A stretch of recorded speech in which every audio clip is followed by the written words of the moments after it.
Hello students, today we are going to start with the first poem of class 9 CBSE syllabus, The Brook. The Brook is written by Alfred Lord Tennyson. Let us know something about our poet. Alfred Lord Tennyson was born on 6 August 1809 in England. He died on 6 October 1892 in England. Some of the major contributions of our Alfred Lord Tennyson are The Lady of Shalott, The Princess, Lycidas, The Palace of Art, Roxley Hall. Alfred Lord Tennyson is one of the most well-loved Victorian poets. Tennyson, the fourth of 12 children, showed an early talent for writing. At the age of 12, he wrote a 6,000-line epic poem. Now, let us understand the meaning of the title, The Brook. The brook means a natural stream of water, or we may say it is the tributary of a river. This poem is a perfect example of personification. Personification is where an inanimate object is brought alive. In this poem, in the brook, the poet has describes the journey of the brook from its birth to that of the origin. Not only this, the poet has sketches a parallel between the life of the brook on one side and that of the human being on the other side. Now, let us understand the meanings of the stanzas. I come from haunts of coot and hun. I make a sudden sally and sparkle out among the fern to bicker down a valley. See, coot and hun are the water bodies, water birds. Haunts are the places which are frequently visited. That means the brook is saying that I take birth, I come from, my origin is the place which is frequently visited by the water birds. I make a sudden sally. Sally means to emerge. That means the brook is saying that I emerge suddenly. I change my directions. I change my course all of a sudden. And sparkle out among the ferns. See, ferns are the flowerless and the seedless plants. And the brook is saying that I shine out among those flowerless, those seedless plants. How does it shine? See, seedless plants and the flowerless plants are the dull-looking plants. They are not very much green in color. So, when the brook is flowing above those flowers, it shines out there. To bicker down a valley. Bicker means to quarrel basically. Now, the poet has used the word bicker for the river. Why? Because when two people quarrel, they make lot of noise. So here, in this context, the poet want to say is that when the river falls down a valley, it makes a lot of noise. I hope this stanza is clear. Now let us move on to the next stanza. By 30 hills I hurry down, or slip between the ridges. By 20 thorps a little town, and half 100 bridges. In this paragraph, in this stanza, the poet has given us the figure, the mathematical expressions of the places which it has crossed while flowing from its origin to that of the birth. So he is saying, I am crossing the 30 hills. Means when it is crossing the 30 hills, the speed is very high. Or slip between the ridges. Ridges are the mountain ranges. So he is saying, I move smoothly between the mountain ranges. Let us remember one picture, one drawing which we used to make in our childhood, the picture of landscape. There we used to make the mountains, hills, and the river flows between the mountains only. So that picture is nothing but it is just the interpretation, it is just the imagination of this line only. By 20 thorps a little town. Thorps are the small villages. It is an old saying, old word for the word village, or also we may call it as a hamlet also. So it is saying I am crossing 20 villages and few towns also. And half 100 bridges. Again, it is saying I am crossing the 100 bridges, half 100 bridges. That means it is crossing 50 bridges. So what we can conclude from this stanza is that the river is crossing the 30 hills, few ridges, 20 villages, few towns and 50 bridges. Now let us move on to the next stanza.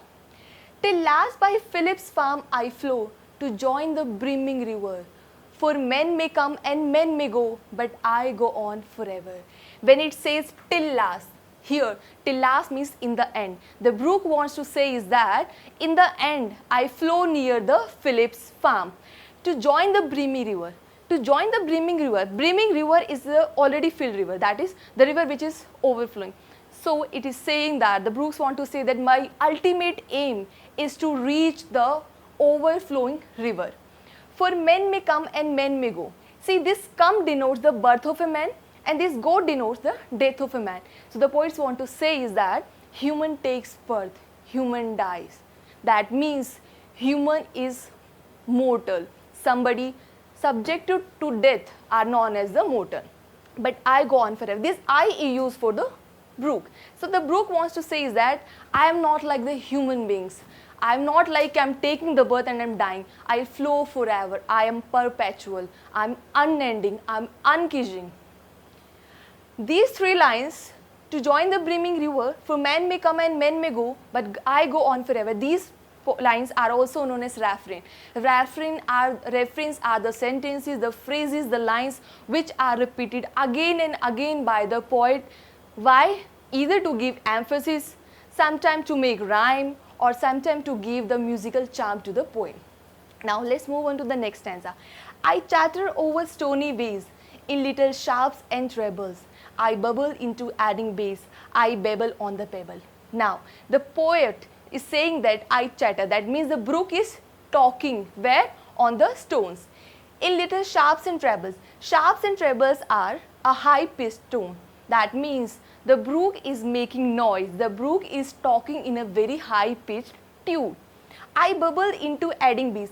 Adding is the spiral movement of water and bass is a body of water connected to an ocean or lake. That means the poet wants to say is that the brook makes bubbles when the water is moving spirally. When the movement of the water is spirally in the circular direction, at that time the brook making the bubbles. I babble on the pebble. Babble is again to make noise and pebbles are the stones only. The round formed stones are known as pebble. So it is saying that I talk over the stones and I make noise on the pebbles. Let's move on to the next stanza. It reads as, with many a curve my banks I fret, with many a field and fallow, and many a fairy foreland set, with willow, weed and mellow. Now the brook is saying that since I make so many curves while I am flowing, my banks, they sometimes worn out. They sometimes feel so irritated by many a field and fallow. And when does it feel so threatened, so irritated? When it's crossing the field and fallow. Fallow, the uncultivated and the undeveloped land. And many a fairy foreland set. Foreland is a piece of land that extends into the sea. So now it is talking about the area near the sea. The area near the sea is very attractive, very good looking. So the brook is also flowing from that place also. With willow, weed and mallow. See, willow and mallow, these are the plants and the shrubs of different families. And weeds, any plant that crowds out cultivated lands are the weed. That means the brook is not only flowing through the plants, not only through the villages, not on the hills, but each and everything which comes its way are crossed by the river. Now let's move on to the next stanza. I chatter, chatter as I flow to join the brimming river. For men may come and men may go, but I go on forever. Now again the poet has used the word chatter again. That means it is giving emphasis on the word chatter. Why? Because the river makes a lot of noise when it flows. So the poet has emphasized this word and he is repeating this word again and again in two stanzas. To join the brimming river. Again, the main aim, the ultimate goal of the river is to reach the already filled, the fulfilled river. For example, the Ganga river. The Ganga river is the main river and the Yamuna, Gandak and many more. Those rivers are the tributaries. They are something similar to the brook only. For men may come and men may go. Again the poet has repeated the same line. That means man takes birth, man dies. Man is subjected to death. But I, that is river, but I'll not die ever. I am perpetual, I am unending, I am unceasing, I'll flow forever. Now Let's understand the next stanza. I went about and in and out, with here a blossom sailing, and here and there a lusty trout, and here and there a grayling. Now, the brook is comparing itself. It is talking about the wind. It is saying that the way the wind carries the things away with it. When the wind moves from one place to another, similar the river is also moving from one place to another. So with here this blossoms are the flowers which accidentally fall into the river. So here the blossom refers to the flowers and that to the leaves. The way wind carries the material, along with it, similarly the river is also sailing the blossom, that is the flowers and the leaves. And here and there a lusty trout. Lusty is a hungry, and trout and grayling are the fishes. That means the river is a source of life for the fishes also. It carries fishes along with it. Now let us move on to the next stanza. And here and there a foamy flake upon me as I travel, with many a silvery water break above the golden gravel. See, in this stanza, it has talked about the materials which it is carrying away with it. Now it is saying that a flake means a layer. So a layer of foams are made upon it. And not only this layer, it also travel with it. This foam also travel with the river, with many a silvery water break. Here, see, water is transparent in color. And why the poet has used the word silver is because it is talking about the situation, it is talking about the moment when the water hit the banks, at that time when the water jumped, that appearance is somewhat silvery in color. And above the golden gravel, this golden gravel is refers to the segments and the pebbles which are under the river. So here if we talk about the human being, then we can say that this silver is the achievement in the life of a human being. I hope this stanza is also clear. Now let us move on to the next stanza. And draw them all along and flow to join the brimming river, for men may come and men may go, but I go on forever. This line, this is basically the conclusion of both the paragraph. It is saying that I am carrying all the things which I have talked about. I am carrying them with me and I am flowing freely to join the river. Which river? The overflowing river. For men may come and men may go. Again, it is the same meaning. It is a referent which I have already told you. That means man is subjected to death. Man will take the birth, man will die. But I am not like the human being. I will not die ever. Let us move on to the next stanza. I steal by lawns and grassy plots. I slide by hazel covers. I move the sweet forget-me-nots that grow for happy lovers. Now, this word steal, it represents the silent part. It is saying that when I move from the lawns, when I move from the grasses, I move very silently. I do not make noise. I slide by hazel covers. Hazels are the small trees which have the edible nuts. So, and the cover represents the many trees growing that particular area. So, it seems as if the hazel trees have made the cover. So, it is saying when I am moving through the hazel trees, through the group of hazel trees, I move very smoothly. I slide from that place. I move the sweet forget-me-nots. See, forget-me-nots are the beautiful looking flowers. They are somewhat blue or purple in color. They are named as forget-me-nots because they are so beautiful that whoever sees it, they cannot forget it. And today, the forget-me-not plants are the symbol of love, because the people who love each other, they promise each other not to forget. So it is saying, Brook is saying that I displace that sweet looking, that beautiful looking forget-me-nots that grow for the happy lovers. That is a symbol of the love. Among my scheming swallows, I make the netted sunbeam dance against my sandy shallows. Now, swallows is to gulp, to get down. So, and skimming is to remove the material. Here the poet is saying that since the river is flowing and it is carrying few things away with it, so now it is a time that it has to remove that debris from it. I make the netted sunbeam dance. It's not like that sun rays are actually dancing. It seems that when the sun rays fall on the surface of the water, it seems as if they are dancing with the movement of the waves. Against my sandy shallows. Again, it has used the word shallow for the sandy. Sandy is talking about the base again. So why they are shallows? Because there is no activity under the water. I hope this stanza is again clear. Now let us move on to the next stanza. I murmur under moon and stars in brambly wildernesses. I linger by my shingly bars, I loiter round my cresses. Now, the poet is talking about the night time. Now, similar to a human being, the brook is also reducing its volume. Now it is saying that I am not making noise when the moon and stars are above me. I am moving very softly, very smoothly without making any noise. In Brambly wildernesses, Brambly means wooded and wildernesses are the inhabited area.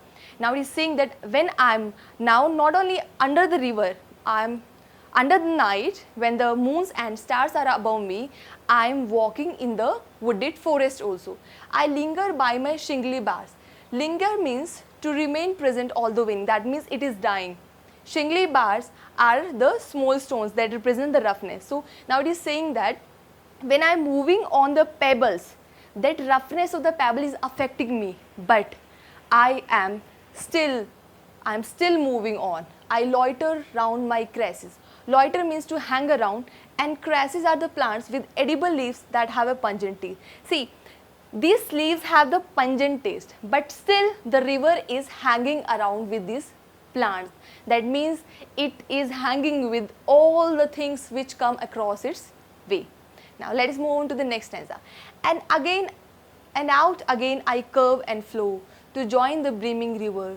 For men may come and men may go, but I go on forever.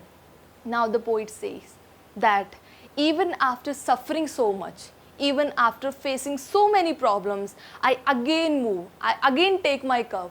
I am not stopped by anything, because my ultimate aim is to join the river, the overflowed river. I hope the poem is clear to you. Now let us solve some questions, let us answer some questions. The message of the poem is that the life of a brook is, option 1 is temporary, short, eternal, momentary. See, temporary, short and momentary, these three words are basically the synonyms of each other, which represents the short time period. And eternal means perpetual, forever, unending, unceasing. And now it is very clear to us that the river is eternal. Let's move on to the next question. The poet draws a parallelism between the journey of the brook with. I have already told you in the description that the poet is basically sketching a parallel between the life of the brook on the one side and that of the human beings on the other side. So, with first option is the life of a man, the death of a man, the difficulties in a man's life, the endless talking of human beings, and the answer is the life of a man. Let's move on to the next question. The poem is narrated in the first person by the brook. This figure of speech is. We have discussed this in description that this poem is an example of personification. Personification is where an inanimate object is brought alive. Here, this poem is narrated in the first person by the brook. I is used for the brook. So the figure of speech here is personification. Let's move on to the next question. In the poem below mentioned lines, and here and there a lusty trout, and here and there a grayling. This suggested that the brook is a source of life. People enjoy the brook. Fishes survive because of water. The brook witnesses all kinds of sea. See, all the options are somewhat very similar in appearance, and in fact they all are correct in one or other way, but what we have to select is the one which is more close to the question. In these particular two lines, the poet has asked this question. So it is saying, and here and there lusty trout. Trout is again a fish, and here and there grayling. Grayling is again a fish. That means the brook is the source of life for the fishes. How does a brook sparkle? Sparkle. This word has been used in the stanza. I come from haunts of coot and hunt, I make a sudden sally, and sparkle out among the fern to bicker down a valley.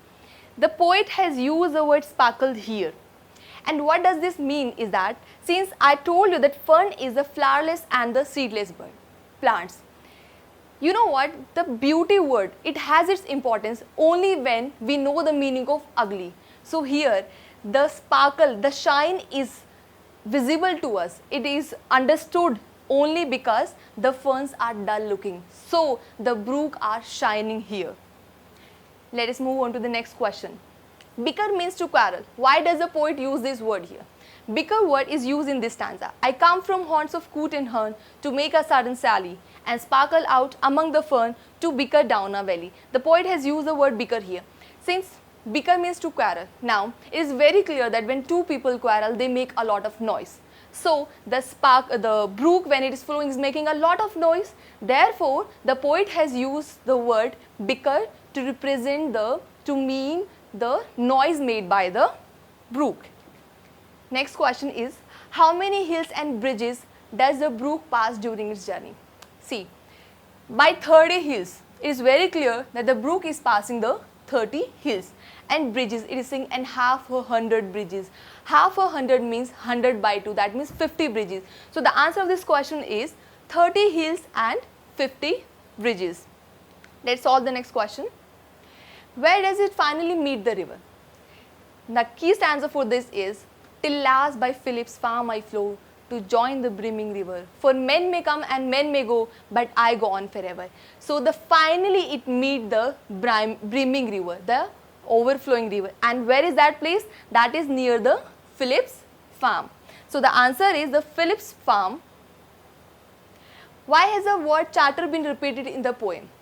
See, charter word has been repeated twice in a poem, in this stanza and in that. I charter over stony ways in little sharps and trebles. I bubble into adding bass. I babble on the pebbles. And the second stanza where the charter is used is, I chatter, chatter as I flow to join the brimming river. For men may come and men may go, but I go on forever. The poet has used the word chatter because chatter means to make noise again. And river is famous for making the noise because when it falls down a valley, it makes the noise. When it is flowing on the plain, it still makes the noise. When it moving between the ridges, it makes the noise. So the poets want to emphasize the noise created by the brook.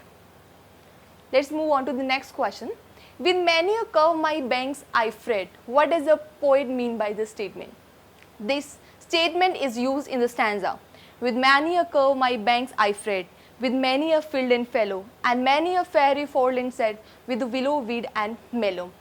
See, when it says with many a curve, my banks, means I am making so many curves. I am changing my directions very soon. So at that time, what happens that the banks of the river are worn out. They worn out and thus the banks feels irritated because of many directions. Next question is, I went about and in and out. What kind of a picture does this line create in your mind?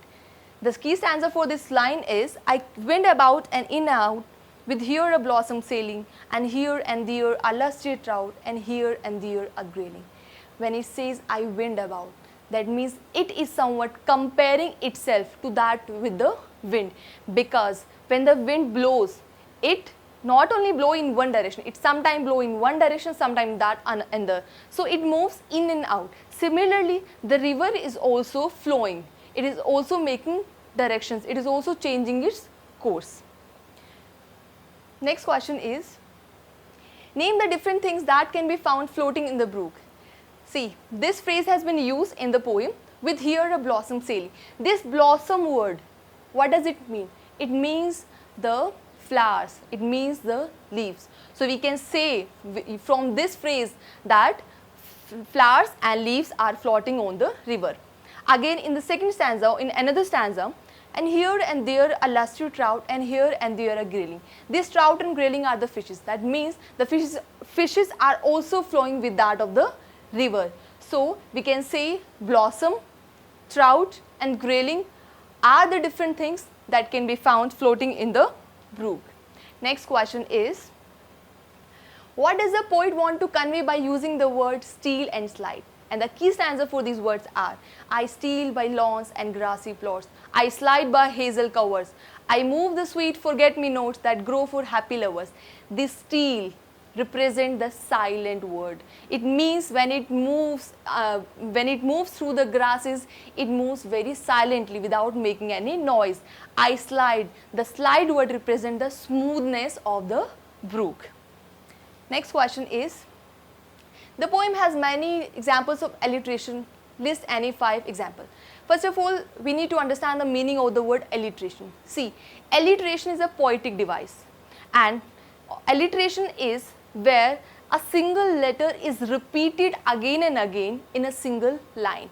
Example, sudden Sally. Here the repetition of S and S in both the words is alliteration. Fairy foreland, FF. Foamy flake, again FF. Golden gravel, GG. Skimming swallows, and many more examples we can find. For example, it says, I sleep, I slide, I gloom, I glance. These I, this repetition is nothing but the alliteration. Let's move on to the next question. I make the netted sunbeam dance. What does the netted sunbeam mean? How does it dance? The key stanza for this question is, I sleep, I slide, I gloom, I glance. Among my scheming swallows, I make the netted sunbeam dance against my sandy shallows. Now, it is saying that when the sun rays fall on the surface of the brook, at that time, with the movement of the waves, it appears as if the sun rays are dancing on the surface. Next question is, what is the refrain in the poem? What effect does it create? See, I told you in the poem that refrain are the lines, they are the phrases, they are the words that are repeated again and again in the poem. Why?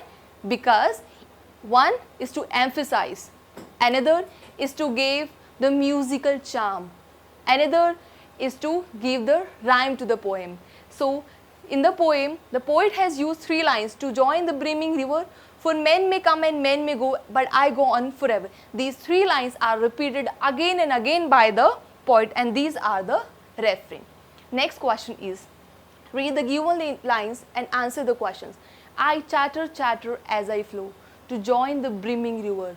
For men may come and men may go, but I go on forever. Now, the questions based on this stanza are, who does I refer to the given lines? I is used for the brook. How does it chatter? Now, again the question is repeated in some other way. How does it chatter? It chatter, it make noise when it fall on the stones. It make noise when it fall down a valley. It make noise when it is crossing the pebbles. And many more examples we can find from the poem. Next question is, why has a poet used the word brimming? What kind of a picture does it create? Brimming means overfilled, overflowed. Why the poet has used is that the brook is a small river. It is not the main river, it is the tributary of a river. So, the aim of the tributary river is always to meet the main river. Therefore, the brook has to meet the brimming river, the overflowing river. Next question is, explain the last 2 lines of the stanza. For men may come and men may go, but I go on forever. Come represents the birth of a man, go represents the death of a man. So, the poet is saying that man takes birth, man dies. Man is mortal, he is subjected to death. He has to die. If someone has taken the birth, he has to die ever, forever. But I go on forever. It is saying that, but I will not die. I will not end anywhere. I will just flow. There is no birth, there is no death for me. I have to flow. I am unending, I am perpetual, I am unceasing. Let's move on to the next question. Identify the rhyme scheme of the poem. Is AB, AB. How? I'll explain you. I come from haunts of coot and hern.